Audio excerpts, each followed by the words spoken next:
Hello बच्चों, चलिए प्रश्न को देखते हैं। प्रश्न है, समूह 17 के तत्वों के संदर्भ में निम्नलिखित गुणधर्मों एवं उनके क्रमिक परिवर्तन का वर्णन कीजिए। ऑक्सो अम्लों की अम्लीय प्रकृति। तो बच्चों हमें यहाँ पर ग्रुप नंबर 17 के ऑक्सो अम्लों की अम्लीय प्रकृति के बारे में बताना है। तो चलिए बच्चों इस प्रश्न की मुख्य अवधारणा की बात करें। मुख्य अवधारणा, तो बच्चों समूह संख्या 17 के ऑक्सो अम्ल कौन कौन से टाइप के हो सकते हैं बच्चों। पहला अगर हम बात करें हाइपो, ये कौन ऑक्सो अम्ल से बच्चों, ऑक्सो अम्ल की समूह 17 के ऑक्सो अम्ल कौन कौन से हो सकते हैं हम यहाँ पर देखते हैं। तो बच्चों सबसे पहले हाइपोहेलस अम्ल, हाइपोहेलस अम्ल।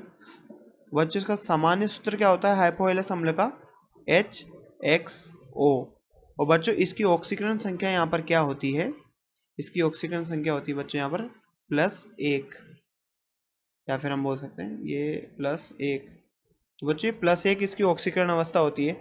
अब बच्चों दूसरा हम बात करें यहाँ पर, दूसरे प्रकार के ऑक्सो अम्ल कौन से होते हैं बच्चों, हेलस अम्ल, हेलस अम्ल, जिसका सामान्य सूत्र क्या होता है बच्चों, HXO2। और इसकी ऑक्सीकरण अवस्था बच्चों यहाँ पर कितनी होती है, +3। और बच्चों तीसरे हम ऑक्सो अम्ल की बात करें तो हेलिक अम्ल होता है बच्चों, हेलिक अम्ल। और इसका सामान्य सूत्र क्या होता है बच्चों, HXO3। और बच्चों इसके बाद होता है चौथे नंबर का ऑक्सो अम्ल समूह संख्या 17 का परहेलिक अम्ल, परहेलिक अम्ल। तो बच्चों परहेलिक अम्ल का क्या सूत्र होता है, सामान्य सूत्र HXO4। अब बच्चों यहाँ पर इनकी ऑक्सीकरण अवस्था की बात की जाए तो यहाँ पर +4 +3 +5 +7। तो बच्चों यहाँ पर ये इनकी ऑक्सीकरण अवस्था होती है। हाइपोहेलस एसिड में हेलोजन की क्या ऑक्सीकरण अवस्था होगी, +1। हेलस अम्ल में बच्चों +3, हेलिक अम्ल में बच्चों +5 और परहेलिक अम्ल में +7। अब बच्चों अगर हम यहाँ पर बात करें जो अम्लीय सामर्थ्य होता है बच्चों, अम्लीय प्रकृति या अम्लीय सामर्थ्य या अम्लीय क्षमता, अम्लीय क्षमता, ये बच्चों ऑक्सो अम्लों की ऑक्सीकरण अवस्था के समानुपाती होती है। ऑक्सो अम्लों की ऑक्सीकरण संख्या के समानुपाती, संख्या के समानुपाती,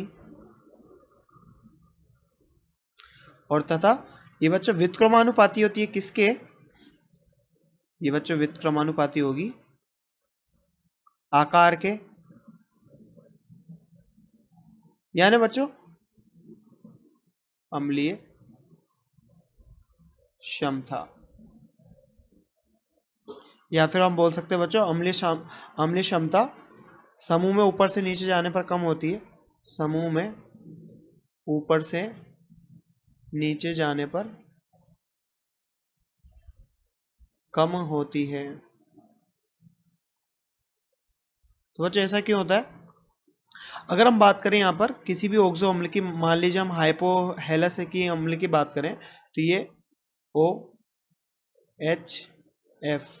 तो बच्चे हाइपोहेलस मान लीजिए Cl है।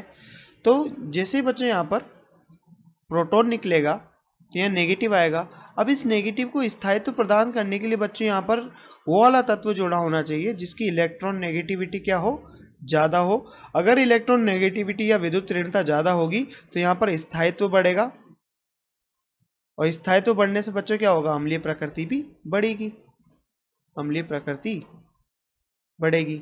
तो बच्चों ऊपर से नीचे जाने पर समूह में क्या होता है, इलेक्ट्रॉन नेगेटिविटी कम होती है, और इलेक्ट्रॉन नेगेटिविटी अगर कम होगी तो बच्चों क्या होगा, स्थायित्व भी कम होगा। और इसी अतः हम कह सकते हैं अम्लीय सामर्थ्य समूह में ऊपर से नीचे जाने पर क्या होती है बच्चों, कम होती है। क्यों कम होती है, क्योंकि इलेक्ट्रॉन नेगेटिविटी कम होती है तो स्थायित्व कम होगा, और इसी कारण बच्चों अम्लीय सामर्थ्य भी कम होगा। अब बच्चों ऑक्सो अम्लों की ऑक्सीकरण संख्या के समानुपाती होती है ये। तो उदाहरण देखें बच्चों अगर हम यहाँ पर, या फिर हम पीछे जाके, तो बच्चों यहाँ हाइपोहेलस अम्ल से परहेलिक अम्ल की ओर जाते हैं तो बच्चों ऑक्सीकरण संख्या में क्या हो रही है, वृद्धि हो रही है, ऑक्सीकरण ऑक्सीकरण संख्या बढ़ रही है, तो यहाँ पर अम्लीय प्रकृति भी बढ़ेगी, क्योंकि हमने देखा बच्चों कि अम्लीय क्षमता या अम्लीय प्रकृति ओक्सो अम्ल की ऑक्सीकरण संख्या के समानुपाती होती है, तो अम्लीय क्षमता या अम्लीय प्रकृति भी बच्चों बढ़ती है।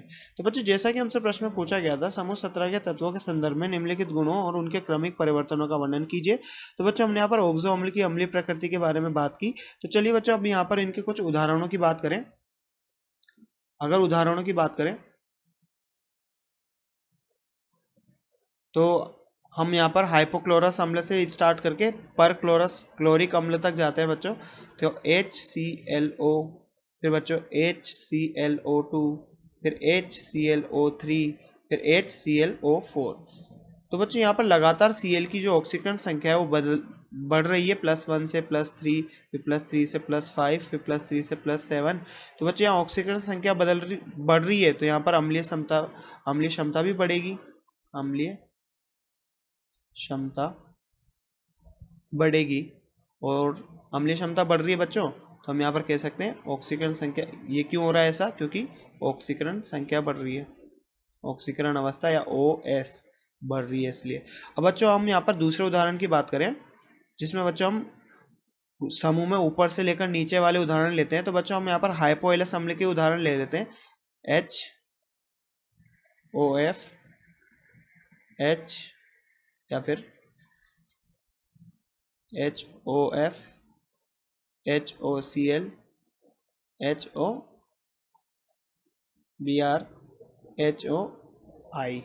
तो बच्चों ऊपर से नीचे जाने पर इनकी विद्युत ऋणता कम होती जा रही है। तो बच्चों यहाँ से प्रोटॉन अगर निकला तो यहाँ नेगेटिव चार्ज आएगा, और विद्युत ऋणता या -I, हम बच्चों यहाँ पर विद्युत ऋणता की बात करें तो विद्युत ऋणता यहाँ पर इसकी सबसे ज़्यादा होती है, और बच्चों यहाँ पर इसकी विद्युत ऋणता सबसे कम होती है। अब ऊपर से नीचे जाने पर बच्चों क्या होता है, इलेक्ट्रॉन नेगेटिविटी या विद्युत ऋणता का मान कम होता है, और मान कम होगा बच्चों तो उस हिसाब से क्या होगा, अम्लीय क्षमता भी कम होगी,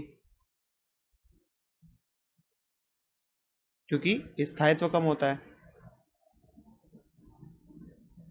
तो बच्चों जैसा कि हमसे प्रश्न में पूछा गया था, समूह 17 के तत्वों के लिए ओक्सो अम्ल की अम्लीय प्रकृति के गुणधर्म तथा उनके क्रमिक परिवर्तन का वर्णन कीजिए। तो बच्चों हमने यहाँ पर उनके गुणधर्म और क्रमिक परिवर्तनों का वर्णन कर दिया, तो बच्चों और उसे हमने यहाँ पर समझा। तो बच्चों आशा करते हैं आपको प्रश्न समझ में आया होगा। धन्यवाद।